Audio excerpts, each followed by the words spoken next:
हाथरस आरएलवीएम 2 साल कोविड में बिगड़ी शिक्षा को वापस लाने के लिए नई दिल्ली रिबाउंड एस इंडिया के साथ भागीदारी कर 26,000 वर्ग फुट में 95 लाख रुपए से बना रहे हैं। बास्केटबॉल, वॉलीबॉल, बैडमिंटन कोर्ट के साथ 4 लेन रनिंग ट्रैक करेंगे तैयार। हाथरस में आरएलवीएम स्कूल में प्रबंधक ने एक प्रेस कॉन्फ्रेंस कर बताया कि 2 साल कोरोना में जिन परिवारों को आर्थिक तंगी से गुजरना पड़ा है, उनको ट्यूशन फीस में बड़ी छूट दी जाएगी। वहीं उनकी कोविड के कारण छूटी एजुकेशन को वापस लाने के लिए खेलकूद के साथ शारीरिक और मानसिक स्वास्थ्य की कुंजी के रूप में देखते हुए शिक्षा पुनः शुरू की जाएगी। वहीं प्रिंसिपल चारू गुप्ता ने बताया कि जब बच्चे कार्टून, मूवी के साथ तमाम गेम्स को मोबाइल में बिना रुके देख लेते हैं तो ऑनलाइन शिक्षा भी प्रभावी तरीके से की जा सकती है। इसके लिए जरूरत है परिजनों के द्वारा बच्चों की मॉनिटरिंग करने की।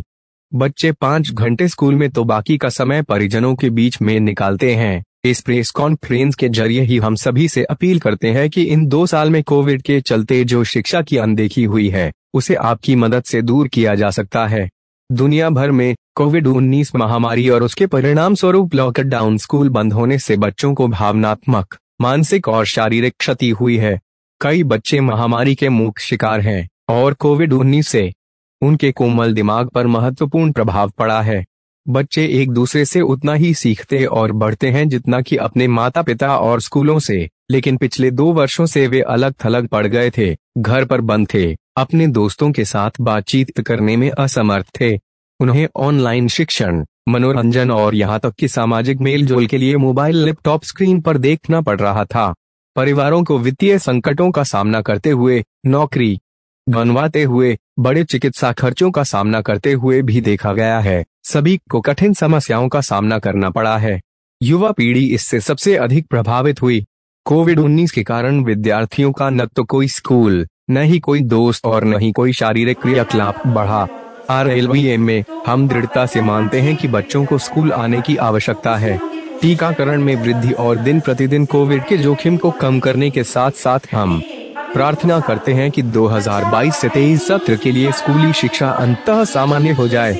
लेकिन सिर्फ कक्षा में वापस आना ही काफी नहीं होगा। छात्रों को फिर से सीखना होगा कि एक दूसरे के साथ कैसे जुड़ना है।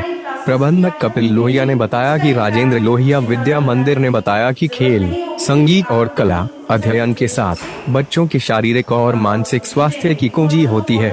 खेलना, बातचीत करना, प्रतिस्पर्धा करना, विचारों को व्यक्त करना ऐसी गतिविधियां हैं जो शरीर और दिमाग को सक्रिय बनाती है। आरएलवीएम में हम अपने छात्रों का समग्र विकास करने हेतु तैयार हैं।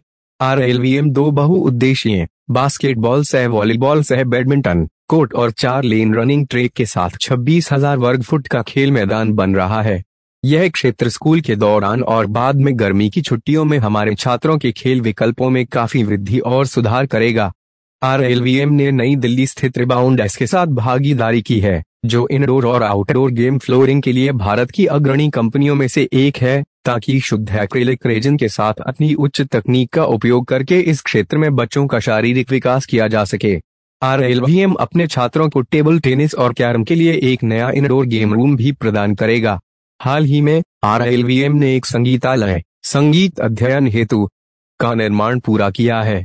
आरएलवीएम में योग और ध्यान स्टूडियो भी नए सत्र की शुरुआत में उपलब्ध होंगे। कोचों की एक नई टीम छात्रों को पढ़ाएगी और सलाह देगी। श्रीमती चारू गुप्ता, आरएलवीएम प्रिंसिपल, ने घोषणा की कि इस अद्भुत नए खेल मैदान में इनडोर गतिविधियों और नए कोचिंग और मेंटरिंग स्टाफ के साथ आरएलवीएम में छात्रों के पास हाथरस जिले में सुविधाओं का सबसे अधिक चयन होगा। हम एक आकर्षक और सहायक वातावरण तैयार करेंगे जो उन्हें मानसिक और शारीरिक रूप से वापस समायोजित करने में मदद करेगा। सबसे महत्वपूर्ण बात यह है कि खेलकूद के इस नए ग्राउंड और योग्य प्रशिक्षकों द्वारा छात्रों के खेलकूद में विकास होगा और इस क्षेत्र में छात्र नई ऊंचाइयां हासिल करेंगे। जनपद में इस तरह का पहला उच्च स्तरीय खेल का मैदान होगा। हमारा हाथरस से खास बात करते हुए प्रबंधक कपिल लोहिया व प्रिंसिपल चारू गुप्ता, ये स्कूल खुल रहे हैं और हम लोग ने ये देख सोच रहा है कि बच्चे लोग को हम लोग कैसे वापस स्कूल में लाएंगे और कैसे उनकी ये बच्चे जब आएंगे उनको उनकी ये जो फिजिकल हेल्थ और मेंटल हेल्थ में जो इश्यूज आ रहे हैं उसको हम लोग कैसे उसको बढ़ाएंगे, मतलब इम्प्रूव करेंगे।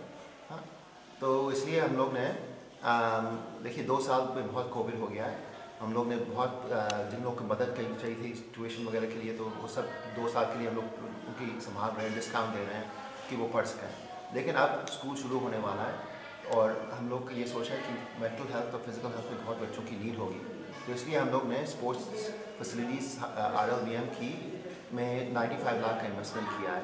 एक कंपनी है रीबाउंड एस इंडिया, जिससे हम लोग ने पार्टनरशिप किया स्पोर्ट्स फील्ड बनाने के लिए, करीब 26,000 स्क्वायर फीट की, जिसमें 2 बास्केटबॉल कोर्ट होंगे और एथलेटिक रनिंग ट्रैक होगा 4 लेन्स का, और हम लोग टेबल टेनिस रूम भी बना रहे हैं, योगा और मेडिटेशन रूम भी बना रहे हैं, और हम लोग कोचिंग स्टाफ और मेंटोरिंग स्टाफ भी रखेंगे। तो बच्चों को के लिए पूरी पढ़ाई होगी, वो लोग खेलेंगे और फिर उससे बढ़ाई होगी।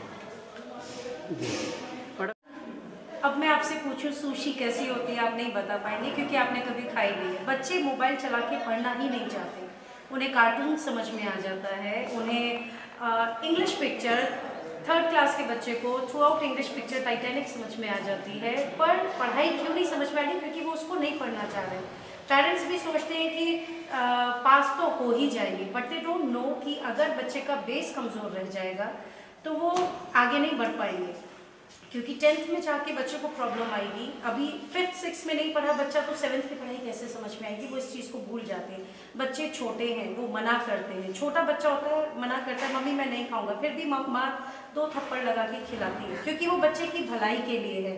तो क्यों ना हम भी एज अ पेरेंट अपने बच्चों को, बच्चा कह रहा है पढ़ाई समझ नहीं आ रही, तो क्यों ना हम भी डांट के बच्चों को बोलना चाहिए पेरेंट्स को कि क्यों नहीं समझ में आ रही, कोशिश करो ज़रूर आएगा, बुक रीड करो ज़रूर आएगा। यूट्यूब पर लेसन्स हैं, हम गूगल क्लासरूम पर लेसन्स अपलोड करते हैं, रिकॉर्डेड वीडियोज़ अपलोड करते हैं, समझ में आएगा, पर उसके लिए कोशिश करनी पड़ेगी।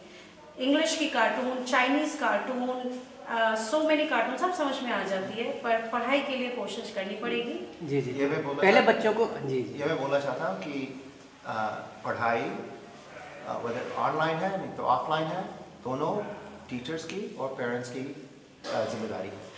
तो ये इसीलिए हम लोग दोनों की पार्टनरशिप चाहिए। ये लॉकडाउन की वजह से और जब ये स्कूल खुला हुआ है, उस दोनों से पार्टनरशिप चाहिए बच्चों को। पेरेंट्स का सपोर्ट हमें पूरा चाहिए, क्योंकि अब कोविड जा चुका है।